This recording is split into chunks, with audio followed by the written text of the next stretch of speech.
Hey,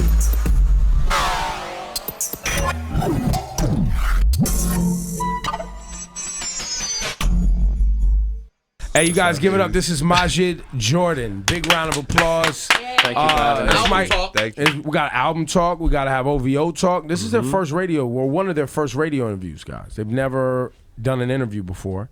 You guys have been locked away in a dungeon. Pretty much, they don't let us out, man. It's kind of crazy, like, you know. It's like No, seriously. When's the last time you seen the sun? yo, maybe like 3 weeks, man. Like, and then we came to New York and there was a snowstorm, so it's like we're still waiting to see the sun.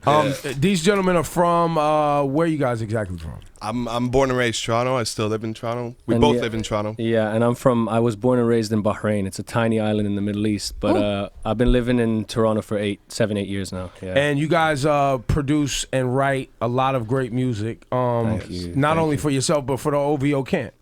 Yeah, I mean, we got into writing for Drake when we made "Hold On, We're Going Home." That was our first like song, and it's kind of crazy how our first song was a big chart hit, and we were really unknown, so it was just like a big change for us. So, you know, our lives kind of just, it's crazy even just being here on Hot 97 because, you know, where we came from and how we started, it wasn't really like in our mind to go chart and pop, you know, and so big so fast.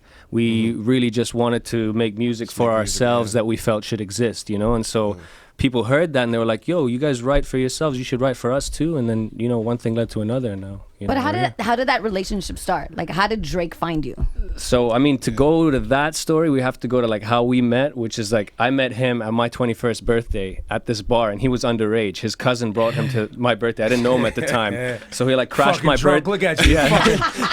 He crashed my birthday. I like to jig. I'm J-Wavy sometimes. J-Wavy. You know? He crashed my birthday, and he's just like, yo, I make music. I was like, you know, I haven't made music in a long time. I stopped making music because I was in university. I was finishing up. And we were like, yo, we should do something together. So we got together, made this stuff, and we fell into the hands of Drake, basically through SoundCloud. We released the project anonymously under the name Good People. And 40 heard it, passed it on to Drake, and yeah, they just reached out to us. They emailed me, actually. 40 emailed me, and I didn't know who he was at the time, and I ignored the email unintentionally because, like, you know, the music industry, you never know who's reaching out to you. Like, if it's faceless, you like it's hard to believe somebody, right? So 40 emails me and he goes, listen, I'm a producer for Drake. You have a great project. Congratulations. I really like this stuff. I'd love to meet you. So. And what year is this? This was 2012. This was in the summer of 2012, around August. So he reaches out. I get the email. I'm back home. I had left Toronto at that point, graduated, left the country, you know. So you're in Bahrain. I'm in Bahrain right now. And I'm like, yo, this is out of the blue. Like, I was about to go and apply for jobs. I was going to move to Europe maybe, you know. I was like going to work professionally in like business. That's what I studied at university.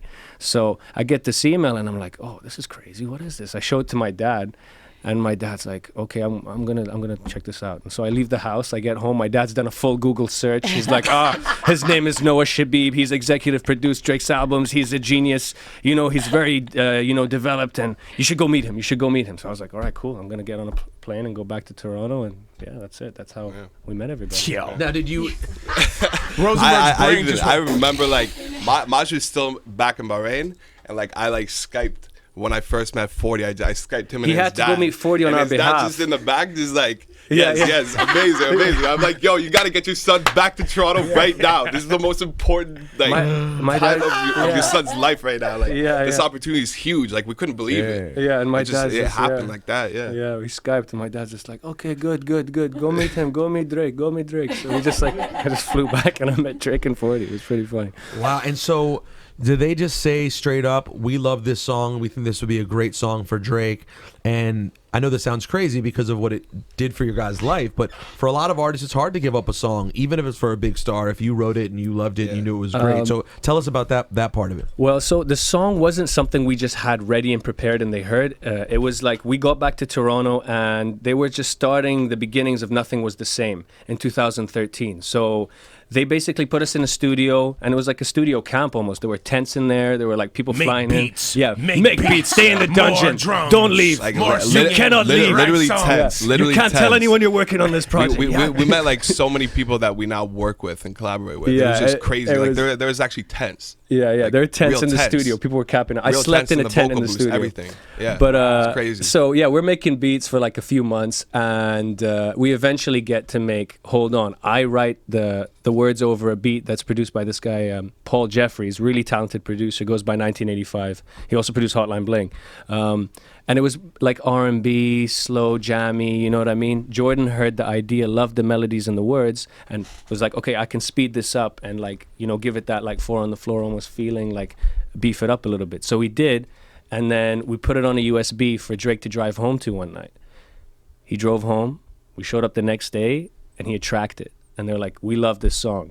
This is the one." And 40's sitting there with his arms up in the studio, and he's like, "We got it. We've got the single. We did it." And we're just like, we're like, "Okay, great. This is amazing. Like, we don't really know what we did. We gave you this yesterday, and now we're here, and everyone's happy." There's been a lot of like 24-hour life-changing Majid Jordan moments. Yeah, so like, that everything is just within the span of 24 hours. It's just like changes. your whole day changes, Yeah. So they make the song, and for us, like giving up a song and feeling attached to it, like the way we approach music is like never feel like the idea that you have today is going to be the last idea you ever have.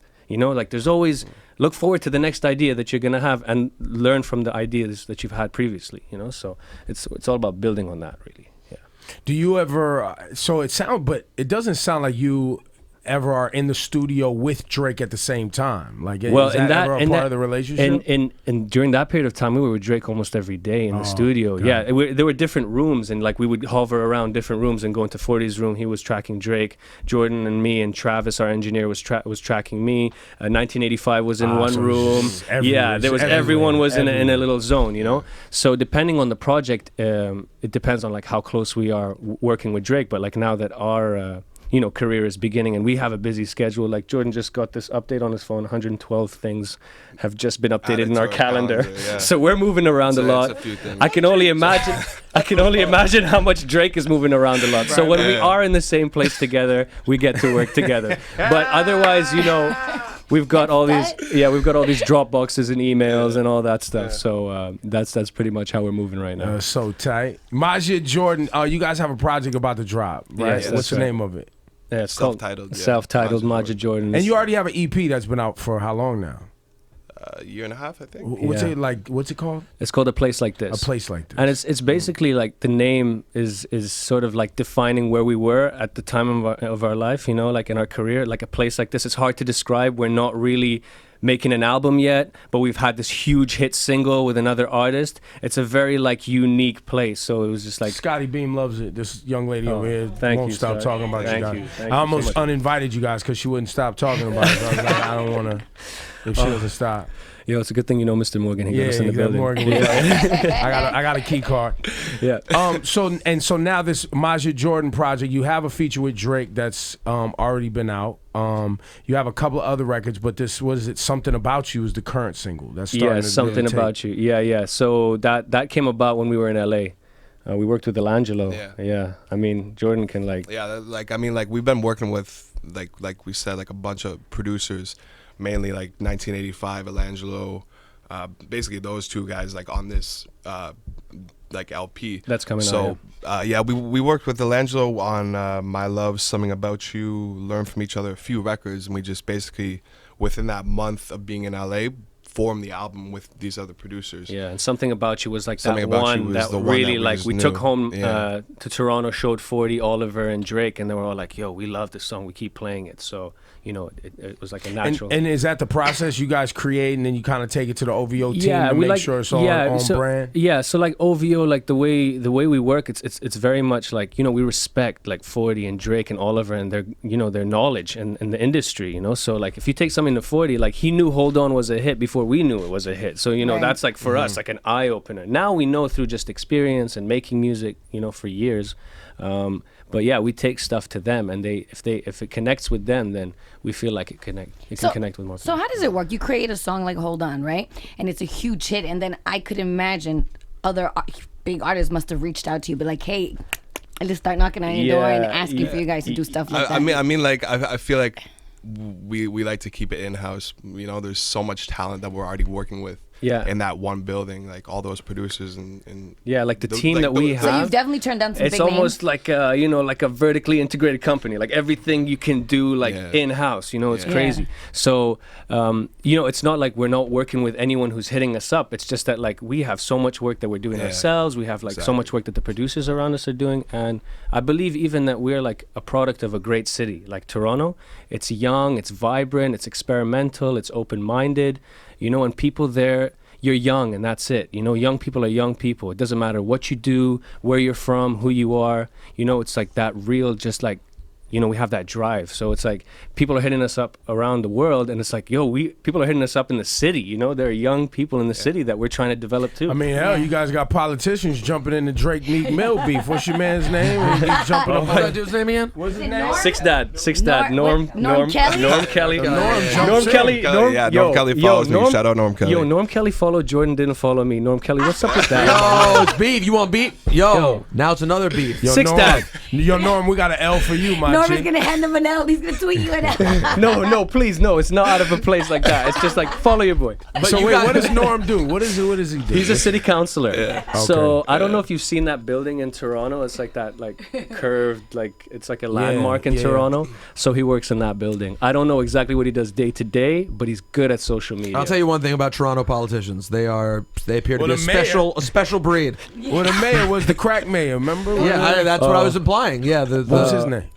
Rob Ford. Rob Ford. Yeah. Toronto, amazing city, weird politicians. But guys, like, what a time for you guys to be from Toronto. Because like I've been a big fan of Toronto hip hop for 15 years. I first met Mr. Morgan, you know, when he was working Shaw Claire and Cardinals Records many years ago. Northern Touch. Yeah, Northern Touch Classic, which was a huge record. But, you know, and there were great records at that time, Mocha Only. There's a lot of people who made great music. Yes. But it wasn't a plus to be from Toronto. It was, or to be from Canada generally, but specifically Toronto. It was just a market that people didn't know yet, and there wasn't a thing yet. Now you guys getting to come out of Toronto at this time, it's really awesome timing for you. I feel like it's a great opportunity. I feel like the year I landed in Toronto, I like looked around and I was like, yo, there's something happening in this city. Like, I don't know what it is, but everything is so accessible to you, you know? Like, you can talk to someone from any age group and they seem to like be on the same page. Well, like even the way like we met, like Maj and I, it's like we wouldn't have come together. That's what Toronto is. Yeah, we wouldn't have come together if music didn't bring us together, and like the community, like that. They're like small neighborhoods in the different parts of the city, right? So like people go to regular spots. So that was my regular spot with my regular friends, and he was just invited along, and you know it just grows from there. Where in Toronto are you from, Jordan? I'm from like suburbia. But Where? Which one? What suburb? Markham. Okay. Yeah. It's like been in this place? I know about Markham? I know Markham. I do know Markham. You know I know Markham? every random Toronto suburb. What do you know about Markham? There's a Nothing. station. Liar. No, I'm not. Oh, shit. There's not much to know about Markham. No, I just not much there's a train station or a there's a train station on the train line. There's a bus stop. There's a bus stop. Yeah. There's one bus stop. There's one gas station. Just because you're about to go to Toronto in front, like everyone else, like they know Toronto. I don't know shit about I've been going to Toronto Don't since get offended. 1997. I spent much time in Scarborough, God. Brampton, every random repug place in Toronto I've been. I did the same thing. When I moved to Toronto, I was like, okay, this place is crazy. And people who are here are all from different parts of like Ontario, which is the province, right? So there's like Brampton. I went to like Whitby. I went to Ajax. I would go to people's houses. About Brampton. Don't on All-Star Weekend, there will not be a lot of trips out Guess to Brampton. where I'm not going? Brampton? You know me. I go to my hotel, I go to my appointments, I go to the gym, and I go to sleep. So hold on. Here, back in the day, I was visiting my ex-girlfriend at University of Toronto Scarborough. Okay. So I'm staying in Scarborough. I'm obsessed with records, still am now. There was a blizzard in Toronto. I decided I was going to this record store called DJ Depot in fucking Brampton. I made the commitment. We're going tomorrow morning. You took her. public. Scarborough We took from Brampton, buses. that's crazy. We took buses from Scarborough to Brampton in a That's fucking crazy. blizzard. Yo. Oh, God. And when you get to Brampton, because everyone says Toronto in general, and they picture this amazing metropolis with all kinds of different beautiful women of different colors and shades. Then there's all these suburbs that just look like the shittiest places.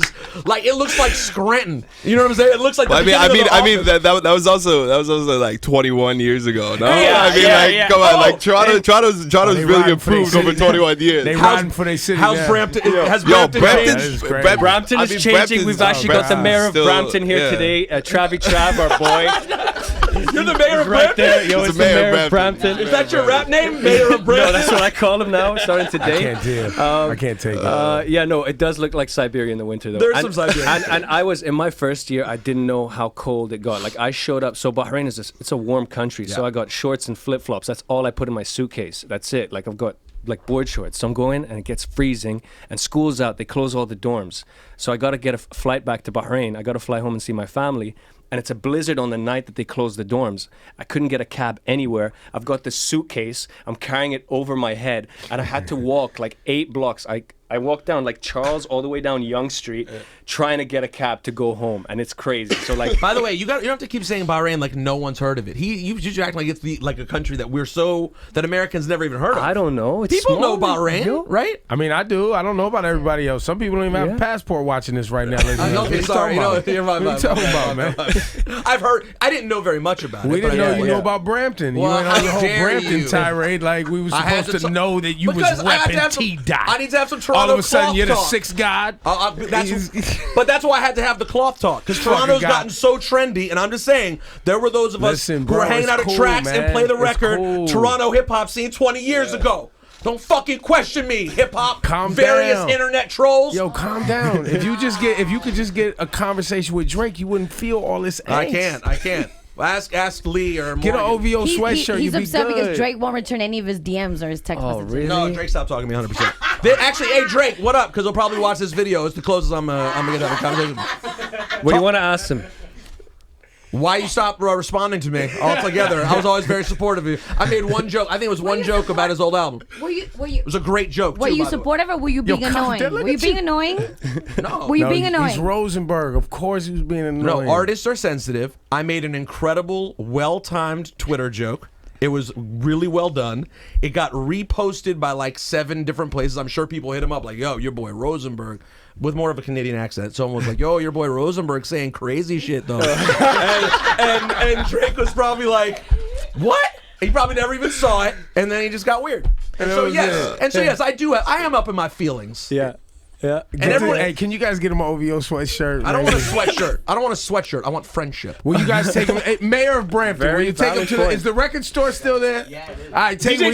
Is it still there? Yes! Yo, place is lit. what record did you want? I will send you it. No, I got it. Did you get it? No, you guys are good with me. Don't worry. It doesn't Okay, matter if okay. Drake talks to me or not. I like Majid Jordan. Okay. Don't even worry about that. Hey, look, let's play something about you. And what was the Drake record y'all got? What was it? My Love. My My Love. Let's Love. play both of those back to back for the people listening. It's a great album. The album is on its way out, and the name of it is Majid Jordan. Scotty Beam, you sent me the track list, and you know I don't know what the fuck to do with the track list. I know it excites you and your generation to see the names of songs listed in order, but what would you like to ask about the track list? I was just asking a quick question. Just like, Sure. Hurry, microphone. There you go. you had like, there was no features. There's just one feature, but Drake. Yeah. So my thing is like, I know you said you work in-house when it comes to like producing, producing for other people. Yeah. Why is it that you didn't work with anybody else for this album? It just happened to be that like Jordan and I were in the same room together, and like when we make music, we produce songs. We're like usually like in the same room, so it's like just me singing, and we didn't like really reach out to anybody. Nobody really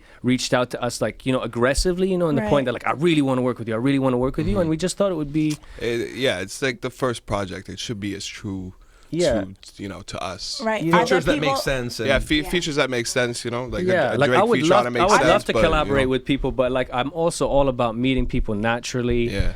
Just getting can I help you out? We're fucking Majid Jordan. We're establishing our brand. Let us do our thing first, and then we'll collab with y'all in a minute. Just everybody Yeah. chill out. Are there people that you would like to work with that There are a lot of people that I would like to work with. Oh my Like- God! Like, what's one person you would like to work with? Quincy Jones. Quincy Jones. See, that's how I like it. Say a fucking. Old school. No one can say shit about that. There we I mean, go. like- there we go, Quincy. If you're watching, we have one feature with Drake. The next feature with Quincy Jones would be pretty crazy. That would be you good. know? That'd be Yeah. sick. Yeah, that would be a dream. Yeah, for sure.